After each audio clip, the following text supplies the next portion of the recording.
watch this video before it's removed from the internet. Let's talk about the 7 foods that you must never ever eat again. These foods are promoted as healthy foods, but in reality, behind the scenes, they are not healthy at all. In fact, they're gonna make you sick. So we're gonna go through all 7. And number 7 is very interesting because I tested this food in my basement on rats. So you definitely want to stay till the end to hear about what happened. Let's start with number 1, granola bars, right? Nature Valley sounds wonderful. Is it really healthy? They promote using whole grains with just a touch of honey. So let's take a look at the actual ingredients. Now, I always like to ignore the nutritional facts because it doesn't really tell you much about what the ingredients are. So let's look just at the ingredients. It says whole grain oats. Okay, so this doesn't tell us if it's organic or conventional.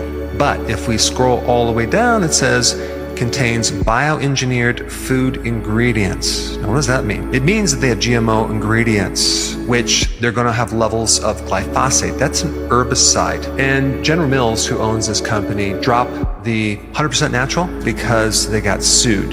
The problem is it contained a chemical called glyphosate, like I just mentioned, a weed killer, which is linked to cancer. Now you have to realize that glyphosate is the main ingredient in Roundup Ready. This is a popular herbicide, which by the way, they were ordered to pay $300 million to a man with terminal cancer after being exposed to that herbicide. So the first thing to know is the whole grain oats are not organic. Second thing is sugar. They don't tell you what kind of sugar, cane sugar, beet sugar. Most likely it's beet sugar, which also is GMO. And then we get into canola and or sunflower oil. This is a seed oil, which is, from my viewpoint, not very healthy because it's going to create a lot of problems in the inside of your body. It's high in omega-6. Then we get into the rice flour. Okay, that's a starch, highly refined. When you're dealing with the starch, you're really dealing with sugar, right? That's what a starch is. It's a group of sugar molecules connected together. Then we get honey, like they said, only probably just a tiny bit of honey. Salt, brown sugar syrup. When they make sugar into syrup,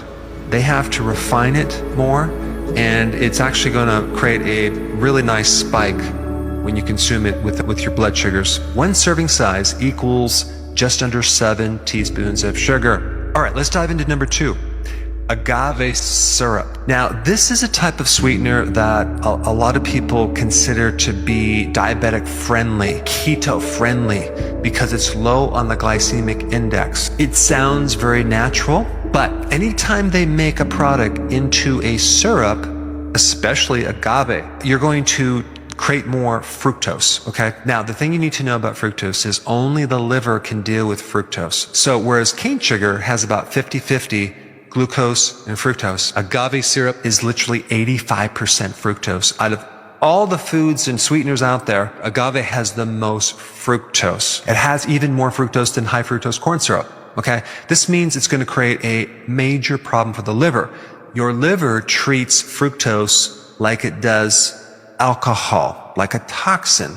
And so, yes, it's low on the glycemic index, but it's going to create an indirect effect with insulin that's going to create the risk for diabetes, insulin resistance, obesity. You know, think about sugar or fructose. You're taking this sugar out of the normal food and you consume this in a concentrated amount, in large amounts. This is not healthy. This is not good at all. It's going to create a lot of damage to the liver. Number 3, flavored yogurt, right? Now, flavored, and of course they always add sugar to it. You have this appearance that it's a healthy thing because it's a probiotic and it has calcium and it has protein. It's very convenient. People give this stuff to their kids all day long. But you have to realize that most of these flavored yogurts have more sugar than a candy bar. Tons of sugar. 30 grams per serving size, okay?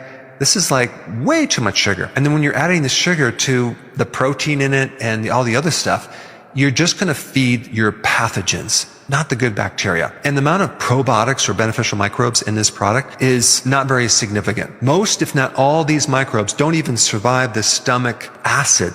Personally, I do not believe there's any benefits whatsoever of these probiotics going into the actual intestine and increasing your microbes. Anytime you consume a yogurt, you want to consume it as the whole food, the whole fat. You don't want any yogurts being with skim milk or low fat at all. I mean, if you're going to do yogurt, do Bulgarian yogurt, do Greek yogurt without the added sugars. I mean, yogurt by itself has, 6 grams of sugar per serving size. Why would you want to add more sugar? What's even better than yogurt is kefir. I do it plain. You can even add berries to it. It's delicious. But the difference between kefir and yogurt is that kefir has way more friendly bacteria. So you're going to get more diversified microbes if you have kefir than actual yogurt. But in these flavored yogurts, they put thickeners as modified cornstarch. They have MSG in there, monosodium glutamate, as a flavor enhancer. So if you're consuming these flavored yogurts thinking that they're doing you some good health-wise, they're not. All right, next one on the list, non-dairy creamers that are considered a healthier alternative to milk and creams because they're lower in fat, right? But what's interesting is sometimes you don't even need to put them in the refrigerator. What is in these things? Well, there's a lot of crap in these things. They have high fructose corn syrup. They'll have glucose syrup. They'll have maltodextrin. And the type of fat that they use is trans fats, but a lot of times it's hidden because if you actually put trans fats, which are seed oils, if it's below a half of a gram per serving size, which is very easy to do in a non-dairy creamer, then they round it out to 0. And they can even say trans fat free, when in fact it has trans fats in there. So you really want to look at the ingredients and make sure it has no seed oils. Soy, corn, canola, cottonseed. Just use regular cream, organic half and half. Then we get to my favorite, soy milk. I mean, it's bizarre to me to think that they can even call it a milk. With the soy milk, you're getting a lot of estrogenic effects. Personally, when I was in practice, I had a gentleman come in that started to develop breast tissue, and he was consuming, I'm not kidding, gallons and gallons of soy milk every single week. So there's a lot of debate whether soy is healthy or not. Well, here's the thing. The way that they process soy oils, soy isolate proteins, soy milk, I still to this day do not understand how soy milk can be considered or perceived to be something healthy or cleaner than actual organic, real milk or milk products. Then we get to number 6, which is the fast food lettuce or salad. Okay. Now, no one's going to consume that salad without dressing. So it comes with dressing. And if you've ever read the ingredients in these dressings for the salad, massive seed oils, hidden trans fats, hidden starches, high fructose corn syrup. I mean, it's just another chemical cocktail that you put on your salad to try to think that you're eating something healthier. There's a chemical called sodium bisulfite. This is something that they put into the lettuce to preserve it so it doesn't turn brown. It's a chemical. So you don't really know how long that salad's been sitting there. But I think the biggest thing is they use a chlorine wash to make sure all the E. coli, salmonella is killed off. Well, realize when they're killing off this bad pathogen, they're also killing off the good stuff as well.